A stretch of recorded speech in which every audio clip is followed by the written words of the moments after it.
So hi everyone, welcome back to the channel. और आज की वीडियो काफ़ी इंटरेस्टिंग होने वाली है। इंटरेस्टिंग के साथ साथ काफ़ी हेल्पफुल भी होने वाली है फ्रेशर। तो जैसा कि आपने वीडियो का थंबनेल देख लिया है, वीडियो का थंबनेल है fresher must know dash dash before hunting the job. तो ये डैश डैश क्या है, मैं इस वीडियो में उसी डैश डैश के बारे में बात करूँगा और ये डैश डैश काफ़ी इंपॉर्टेंट है। तो जैसा कि आप मेरे बारे में जानते हैं, my name is Gagan Gautam and I have more than 7 years of experience in IT industry and right now I am working in one of the big 4 organisation. तो जनरली मैंने क्या देखा है कि जो स्टूडेंट्स होते हैं वो अपने लास्ट सेमेस्टर में या फिर उनका जो कॉलेज पास आउट होता है उसके बाद वो कोई ना कोई डिप्लोमा करते हैं, चाहे वो डॉटनेट का करें, चाहे वो जावा का करें या पाइथन का करें। अब उस टाइम जब वो डिप्लोमा करते हैं तो उनका माइंडसेट ये होता है कि जैसे ही हमारा डिप्लोमा ख़त्म होगा उसके बाद हम मार्केट में जाएंगे और जॉब हंटिंग करेंगे। और मोस्टली स्टूडेंट ऐसा करते भी हैं, लेकिन होता क्या है कि वो मल्टीपल इंटरव्यूज़ देते हैं, उनका सिलेक्शन नहीं होता है, फिर एक डीमोटिवेशन सा आ जाता है। और demotivation it's very dangerous for fresher. मैं ये बात समझ सकता हूँ। तो ये जो गैप है, जो गैप आ रहा है, आपने डिप्लोमा भी कर लिया है लेकिन जब आप मार्केट में इंटरव्यू दे रहे हो तो कुछ चीज़ें अलग पूछी जा रही हैं। वो चीज़ें पूछी जा रही हैं जो मार्केट में डिमांड है। तो होता ये है कि जो आपको डिप्लोमा में पढ़ाया जाता है या जो डिप्लोमा में सिखाया जाता है वो इंडस्ट्री लेवल का नहीं पढ़ाया जाता। उनका जो सिलेबस होता है उस सिलेबस के बेस पे वो चीज़ें पढ़ाते हैं, लेकिन वो चीज़ें कैसे इम्प्लीमेंट होती हैं इंडस्ट्री लेवल पे वो चीज़ों के बारे में नहीं बताया जाता, क्योंकि जो ट्रेनर और टीचर होते हैं उनको भी इंडस्ट्री लेवल का एक्सपीरियंस नहीं होता है। राइट। तो जिस डैश डैश की मैं बात कर रहा हूँ वो डैश डैश ये है कि कुछ टिप्स और कुछ प्रोसेस अगर हमारा डिप्लोमा कंप्लीट करने के बाद अगर थोड़ा सा काम हम उन प्रोसेस और टिप्स पे कर लें तो जो मल्टीपल इंटरव्यूज़ देने के बाद जो हमारा सिलेक्शन नहीं हो रहा है वो चीज़ हमारी हट जाएगी। कम इंटरव्यू देने के बाद ही हमारा सिलेक्शन हो जाएगा, क्योंकि जब आप इंटरव्यू में जाते हो तो इंडस्ट्री लेवल की चीज़ें पूछी जाती हैं, इंडस्ट्री में कैसे काम होता है उस चीज़ों के बारे में पूछा जाता है। राइट। और वो चीज़ें आपको पता नहीं है। अगर वो चीज़ें आप पहले से ही प्रिपेयर कर लोगे तो होगा क्या कि जो आपने डिप्लोमा में सीखा है प्लस जो इंडस्ट्री लेवल में जो प्रोसेस फॉलो होती है अगर वो भी आपको आता है तो आपका डेफिनेटली ईजिली सिलेक्शन हो जाएगा इंटरव्यू में। अब ये प्रोसेस और टिप्स क्या हैं? तो सबसे पहली चीज़ होती है डिबगिंग। आप कोई भी डिप्लोमा करोगे, चाहे आप जावा सीखो, डॉटनेट सीखो या पाइथन सीखो, तो डिबगिंग आना बहुत ज़रूरी है। देखो, ऐसा नहीं है कि जो आप डिप्लोमा कर रहे हो वहाँ पे डिबगिंग नहीं सिखाई जा रही है। मैं ये नहीं बोल रहा हूँ, डिबगिंग सिखाई जाती है, लेकिन डिबगिंग 1-2 दिन करने से नहीं आती है।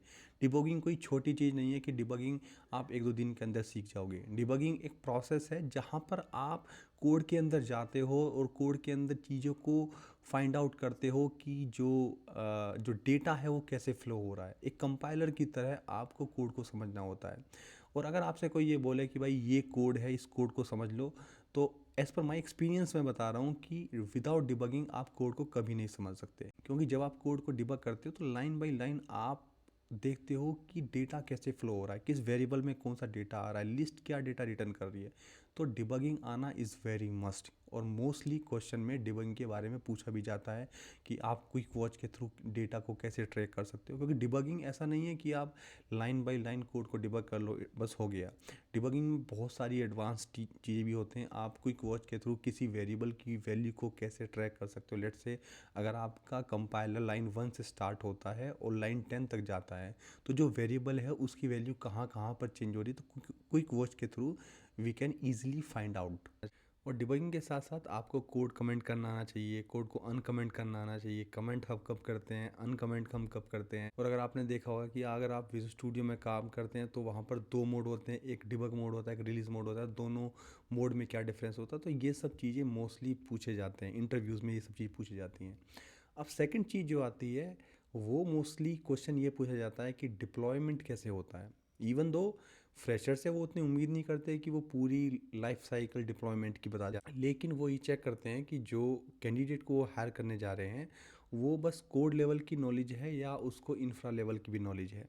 तो फ्रेशर से वो उतनी उम्मीद नहीं करते, जैसे मैंने बोला, इतना उम्मीद ज़रूर करते हैं कि एटलीस्ट वो ये बता सके कि मोस्टली कंपनीज़ में 3 इन्वायरमेंट रखे जाते हैं, जैसे एक डेव इन्वायरमेंट हो गया, QAT इन्वायरमेंट हो गया, प्रोडक्शन इन्वायरमेंट हो गया। डेव इन्वायरमेंट किस लिए होता है, QAT इन्वायरमेंट किस लिए होता है, या प्रोडक्शन इन्वायरमेंट किस लिए होता है। तो अगर आप बड़ी इंटरप्राइज कंपनीज़ में काम करोगे तो वहाँ पर और ज़्यादा इन्वायरमेंट होते हैं, जैसे डेव होता है, QAT होता है, XAT होता है, UAT होता है, production. There are lot of environments are there, तो जनरली वो क्या होता है कि सिक्योरिटी पर्पस से और टेस्टिंग पर्पस से कि हर इन्वायरमेंट में जो कोड है वो सेम बिहेव कर रहा है या नहीं कर रहा है। बट लेकिन जैसे मैंने बोला कि फ्रेशर लेवल पे वो उतनी उम्मीद नहीं करते हैं, बट इतना वो जानना चाहते हैं कि डेव और क्यूएटी और प्रोडक्शन में क्या डिफरेंस होता है, डेव इन्वायरमेंट में कोड क्यों पुश किया जाता है, डेव से फिर वो क्यूएटी पे जाता है, क्यूएटी में क्या होता है और प्रोडक्शन में क्या होता है। तो ये सब चीज़ की भी वो उम्मीद करते हैं कि जो फ्रेशर बंदा जो आ रहा है वो एटलीस्ट उसको इंफ्रा लेवल की नॉलेज होना ज़रूरी है। थर्ड चीज़ जो आती है that is versioning tool. Versioning tool का पता होना, वर्जनिंग टूल में हम कैसे टिकट बनाते हैं, कैसे कोड कमिट करते हैं, कैसे वहाँ से कोड पुल करते हैं, कैसे एमआरएस करते हैं, ये आना भी बहुत ज़रूरी है। क्योंकि जब आप, मैंने आपसे बताया, जब आप डिप्लोमा करोगे तो डिप्लोमा में ये सब चीज़ नहीं बताई जाती हैं। वर्जनिंग टूल के बारे में नहीं बताया जाता है आपको। डिबगिंग कैसे करी जाती है ये बता देते हैं कि डिबगिंग ऐसे करी जाती है, लेकिन उसको एडवांस लेवल पे आप कैसे कर सकते हो वो नहीं सिखाया जाएगा। तो वो सब आपको अपने ऊपर काम करना पड़ेगा, अपने आप को टाइम देना पड़ेगा ये सब चीज़ सीखने के लिए। तो जैसे कि मैंने आपको बताया कि वर्जनिंग टूल, चाहे आप गिटलैब ले लो या गिटहब ले लो या टीएफएस ले लो, तो उसमें जो कोड कमिट कैसे किया जाता है, ब्रांच कैसे बनाई जाती हैं, पीआर कैसे रेज करी जाती है, ये सब चीज़ें आना बहुत ज़रूरी है। और अगर आपको इन सब टॉपिक्स के ऊपर, वर्जनिंग टूल के ऊपर आपको कोई वीडियो चाहिए तो आप प्लीज़ कमेंट सेक्शन में बता सकते हैं। इवन दो मैं एक पूरा क्रैश कोर्स बनाने का ट्राई कर रहा हूँ जहाँ पे मैं आपको गिटलैब या गिटहब का पूरा एक क्रैश कोर्स बनाने वाला हूँ, जहाँ पर मैं आपको बताऊँगा कि from starting to end basic चीज़ें आना क्या ज़रूरी है किसी वर्जनिंग टूल में।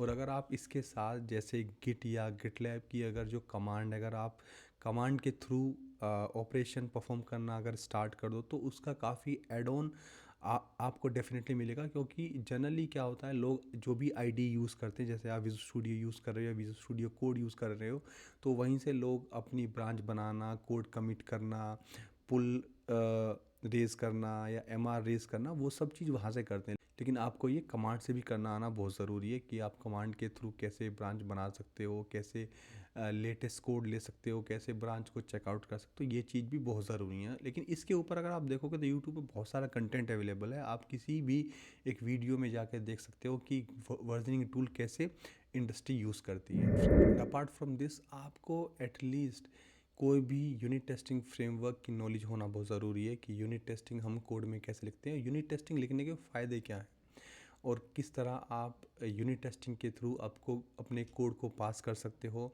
किस लेवल पे आप चेक कर सकते हो कि कितनी कोड कवरेज है। मतलब वो उतना एडवांस नहीं पूछेंगे आपसे, लेकिन अगर आपको ये नॉलेज है कि यूनिट टेस्टिंग क्या होती है, जब भी आप कोई कोड लिखते हो तो आपको यूनिट टेस्टिंग भी लिखना होता है, तो अगर आप इन सब क्वेश्चन के आंसर दे दोगे तो वो ये समझेंगे कि भाई आप फ्रेशर नहीं हो, और ना उनको आपके ऊपर ज़्यादा काम करना पड़ेगा। मतलब बिजनेस समझने में आपको टाइम लग सकता है, लेकिन process wise you are ready. Okay, तो अगर आप इन सब चीज़ों पे कमांड कर लोगे तो डेफिनेटली आपको मिनिमम इंटरव्यू देने के बाद ही आपका सिलेक्शन हो जाएगा। क्योंकि जो आपने डिप्लोमा में जो आपने सीखा है, जो भी टेक्निकल चीज़ें सीखी हैं, लेट्स से वो डेटाबेस के क्वेश्चन हो गए, ऊप्स के कॉन्सेप्ट हो गए, या जो भी आपने एज पर योर डिप्लोमा जो भी सीखा है, वो तो उन क्वेश्चंस के तो आंसर आप दोगे। लेकिन अगर आप जैसे वर्जनिंग टूल हो गया, डिबगिंग की प्रोसेस के बारे में जो कुछ क्वेश्चंस होते हैं वो आपने बता दिए, यूनिट टेस्टिंग के बारे में आपने बता दिया है, अगर ये सब चीज़ें आप बता देते हो तो डेफिनेटली आपके चांसेस ज़्यादा हो जाएंगे जो कोई दूसरा और फ्रेशर इंटरव्यू दे रहा है।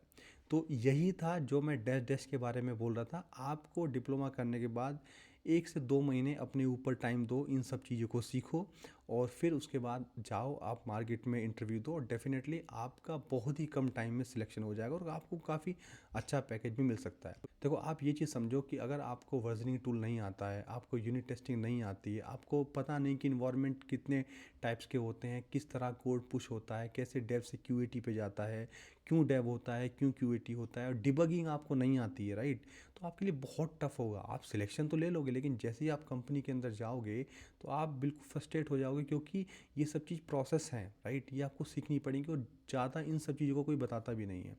लेट्स से अगर आपने फ्रेशर ज्वाइन किया और आपको कोई एप्लीकेशन समझने के लिए दे दी, तो आप ऐसे ब्लाइंडली कोड को नहीं समझ सकते, आपको डिबग करना पड़ेगा, राइट। तो इसलिए मैंने आपको बोला कि ये सब चीज़ आना बहुत ज़रूरी है। अगर आप ये सब चीज़ सीख जाओगे तो डेफिनेटली आपके जो चांसेस हैं वो सिलेक्शन के बहुत ज़्यादा बढ़ जाएंगे। और जो कोई दूसरा फ्रेशर इंटरव्यू दे रहा है उसको ये सब चीज़ नहीं आती हैं, तो आपके चांसेस डेफिनेटली आपके बढ़ ही जाएंगे सिलेक्शन के लिए। आई होप आपको ये वीडियो काफ़ी पसंद आया होगा। वीडियो अगर पसंद आया तो वीडियो को लाइक ज़रूर कर देना और अपने फ्रेंड्स के साथ इस वीडियो को शेयर भी करो।